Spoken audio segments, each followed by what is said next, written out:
La conduction osseuse, croyez-moi, c'est cool, et pour pas mal de monde, les allergiques aux casques extra qui chauffent les oreilles, les allergiques aux casques intra qui exercent une pression à l'intérieur du conduit auditif, et encore probablement pas mal de monde, sauf que jusqu'ici, ça coûtait quand même relativement cher. Ça y est, les choses sont en train de changer. Bienvenue sur AliExpress pour le test du casque à conduction osseuse Xiaomi Ailu BC01. Mon problème lorsque je vous parle de casque de musique, c'est que vous pouvez pas entendre le son et donc je dois vous faire véhiculer au mieux les sensations que moi je peux ressentir avec ce casque. Et c'est vraiment une expérience à part entière que de tester des casques à conduction osseuse que la plupart des gens n'ont jamais testé, donc il est très difficile de trouver les mots qui sonneront juste, qui résonneront par rapport à votre expérience. C'est quelque chose de totalement nouveau, c'est pour ça que j'insistais sur le prix en début de vidéo. Ce casque-là, alors, en fonction de votre budget, évidemment, vous allez pouvoir le tester. La conduction osseuse, contrairement au casque classique qui véhicule le son à l'intérieur du conduit auditif, du pavillon de l'oreille, va s'appuyer sur votre mâchoire pour transmettre les vibrations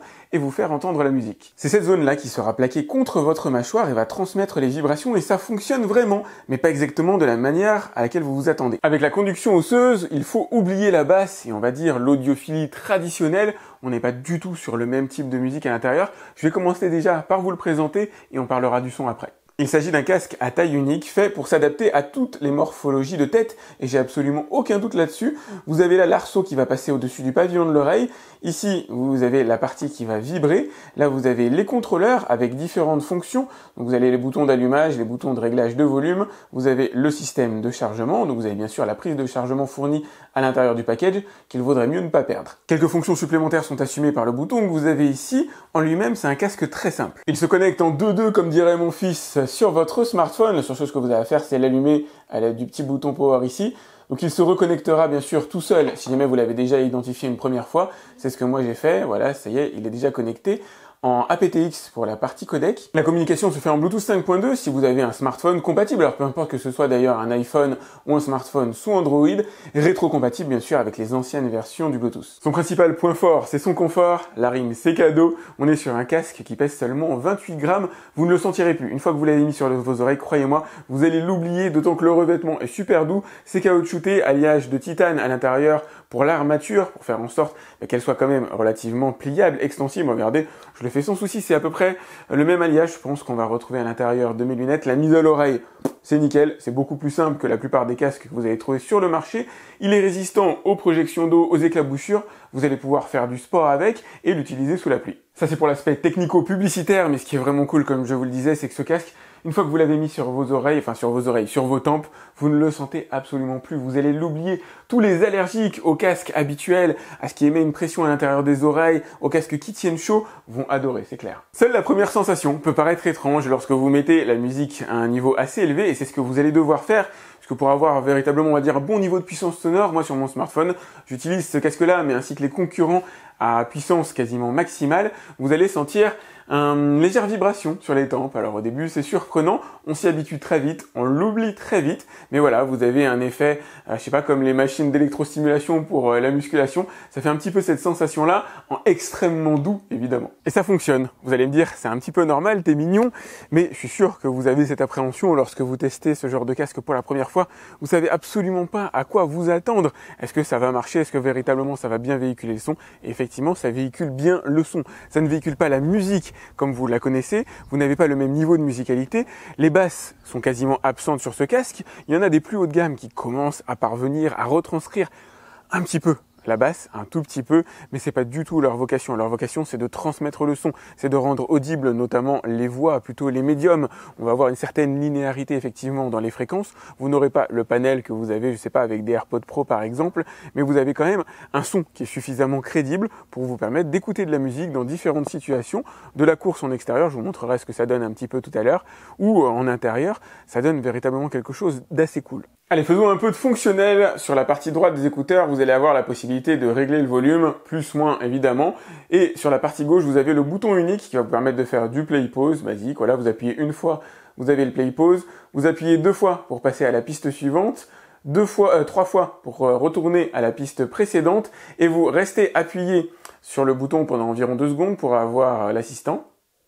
Je voudrais regarder Katy Perry Roar sur YouTube. Bon, je me suis encore trompé de commande. La bonne commande, c'était Lance Katy Perry Roar sur YouTube, mais il a bien compris puisqu'il m'a mis la bonne musique. L'intérêt de ce casque ne se limite pas à l'allergie, à la pression sur les oreilles ou à la chauffe tout simplement que peut provoquer les casques extra, c'est la pratique du sport. Vous allez pouvoir effectivement non seulement vous en servir pour courir, mais pour le sport en manière générale. Le casque tient extrêmement bien sur les oreilles. Ça ne saute pas. Lorsque je marche, lorsque je cours, il n'y a pas du tout de saute. Ça adhère bien, ça résiste, comme je vous le disais, à la transpiration, éventuellement à la pluie, aux projections d'eau, et ça ne vous isole pas de l'extérieur, ça prend le contre-pied total des casques à réduction de bruit active, casques qui vont vous isoler, ce qui peut être extrêmement agréable. Moi je suis un gros fan des casques à réduction de bruit active. Là ici l'intérêt est totalement contraire, l'intérêt c'est de laisser votre pavillon d'oreille libre, soit pour discuter éventuellement, courir avec quelqu'un avec un petit complément de musique à l'intérieur des oreilles, pourquoi pas, mais surtout entendre la route, entendre la circulation.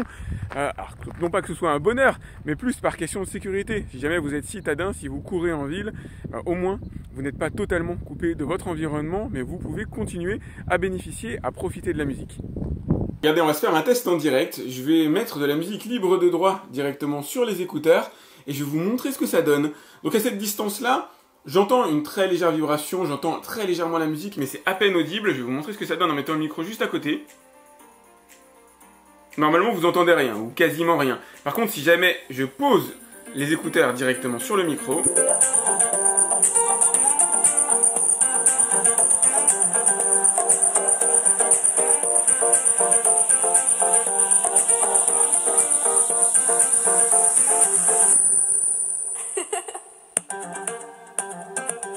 les vibrations sont transmises à la membrane du microphone. Normalement, vous avez dû bien entendre. Et le son que vous avez entendu à l'intérieur de ma vidéo YouTube doit être assez proche du son réel produit par ce casque, tout simplement parce que le microphone que je porte ici ne transmet pas la basse exactement comme les écouteurs. On a un semblant de basse quand même, mais ça reste relativement simulé, ça n'a rien à voir avec un casque classique. Donc le son que vous entendez, a priori, vous devriez pouvoir à peu près vous y raccrocher pour deviner ce que vous allez entendre réellement avec le casque de chez Ailu. Ce qui rend la chose encore plus intéressante, c'est qu'on a là un produit qui est totalement comparable au casque de chez Sox. Alors le Open Run pour le coup, on est vraiment dans la même philosophie. Il serait assez difficile, je pense, de déterminer lequel des deux est le meilleur, à ceci près que le Ailu est quand même assez nettement moins cher. D'où l'idée, voilà, ça vaut le coup, je pense, si jamais vous hésitiez dans la conduction osseuse, d'aller voir ce que fait Ailu. En général, de toute façon, ils font des très bons casques, ça fait des années que je vous les recommande. Par contre, la version Open Run Pro reste clairement au-dessus. On sent qu'il y a encore un petit gap de technologie qui a été franchi. Allez, c'est parti pour mon test rituel d'appel téléphonique. Alors, c'est pas forcément simple à mettre en place. Hello? Allô, ça va? Ça va et toi? Ouais, ça roule, ça roule. Bon alors, tu m'entends bien? Je t'entends de loin. De loin, mais c'est toujours de audible? très loin. Ça grésille pas, ça saccade pas, mais vraiment de loin. D'accord. Ouais, en même temps, j'ai pas pu positionner le casque directement sur ma tête parce que c'est un peu compliqué de mettre mon micro dessus. C'est quand même un casque assez spécial. Bon, l'important c'est que tu arrives à me comprendre. Ça va, ça grésille pas, Oui. c'est bon sinon? Oui, je comprends tout ce que tu me dis, mais c'est vrai que j'ai l'habitude de t'entendre beaucoup plus fortement. D'accord, ça roule. Bon merci beaucoup. Tout va bien, je vous confirme, c'est parce que je tenais le casque comme ça que le son était relativement peu fort du côté de ma femme. Ça passe absolument impeccablement en matière d'appel téléphonique. Niveau autonomie, vous allez avoir 8 heures, alors ça va dépendre de la puissance sonore que vous allez utiliser. 8 heures si vous êtes autour de 50%, c'est un casque que vous allez utiliser à puissance relativement élevée, donc attendez-vous à un peu moins. Ça c'est vraiment quelque chose que j'adore, quand ce type de technologie commence enfin à se démocratiser et qu'on passe d'un prix où on se dit, bon, ça vaut pas forcément le coup d'aller investir, à un tarif qui tout de suite commence à faire réfléchir. Je vous ai mis le lien dans la description pour aller voir combien il coûte. Franchement, ça vaut le coup d'aller voir. Si vous vous êtes dit à un moment donné, ah, j'aimerais bien quand même tester, c'est peut-être le casque qui va vous faire changer d'avis. Alors, comme je vous le disais, faut pas s'attendre à un niveau de musicalité équivalent à ce qu'on va trouver à l'intérieur de casques conventionnels ou à l'intérieur d'AirPods, notamment au niveau de la basse, mais on a quand même un bon niveau de musicalité. On a un bon niveau sur les médiums, sur les voix, c'est bien retranscrit, on entend la musique, c'est juste que le boom va être globalement aux abonnés absents. Petit conseil, si comme moi vous êtes lunetteux, il vaut mieux poser les lunettes par-dessus le casque, tout simplement par avoir les petits pads ici collés le plus possible aux tempes, puisque c'est cette zone-là qui va transmettre les vibrations et le son. C'est vraiment très cool comme technologie, j'ai hâte d'avoir vos retours, c'est important pour moi aussi, parce que c'est difficile de vous décrire ce genre de sensation, c'est compliqué de se retrouver face à une caméra, mine de rien, et de décrire le son qu'on peut avoir à l'intérieur d'un casque. J'ai hâte d'avoir vos retours, et vous pouvez me les laisser directement dans les commentaires, ça me servira à moi, mais aussi à toutes les personnes qui viendraient regarder cette vidéo, avoir un petit peu un autre avis sur les casques à conduction osseuse, ce que vous avez aimé, ce que vous appréciez moins. N'hésitez pas à liker cette vidéo, c'est important pour moi. Pensez aussi à vous abonner à ma chaîne et à partager la vidéo. N'hésitez pas à me laisser vos questions dans les commentaires. Et moi, je vous dis à très vite pour un autre test sur AliExpress. Salut!